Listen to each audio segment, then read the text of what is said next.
ଗତ 17 ତାରିଖରେ ରାଜ୍ୟରେ ସୁଭଦ୍ରା ଯୋଜନାର ଶୁଭାରମ୍ଭ ହୋଇଥିଲା। ଭୁବନେଶ୍ୱରରେ ଆୟୋଜିତ ଏକ କାର୍ଯ୍ୟକ୍ରମରେ ପ୍ରଧାନମନ୍ତ୍ରୀ ନରେନ୍ଦ୍ର ମୋଦି ଯୋଗଦେଇ ଏହି କାର୍ଯ୍ୟକ୍ରମର ଶୁଭାରମ୍ଭ କରିଥିଲେ।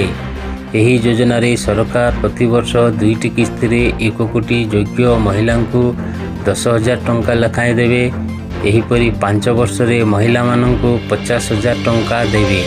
ସୁଭଦ୍ରା ପାଇଁ ରାଜ୍ୟରେ ନାହିଁ ନଥିବା ଭିଡ଼, ବ୍ୟାଙ୍କଠୁ ଆରମ୍ଭ କରି ଜନସେବା କେନ୍ଦ୍ର ପର୍ଯ୍ୟନ୍ତ ଲମ୍ବା ଲାଇନ୍ ଲାଗିଛି। ଏ ପ୍ରସଙ୍ଗରେ ଉପମୁଖ୍ୟମନ୍ତ୍ରୀ ପ୍ରଭାତୀ ପରିଡ଼ା କହିଛନ୍ତି, ଏହି ଯୋଜନାରେ ଏଯାଏଁ 92 ଲକ୍ଷ ମହିଳା ଆବେଦନ କରିସାରିଲେଣି।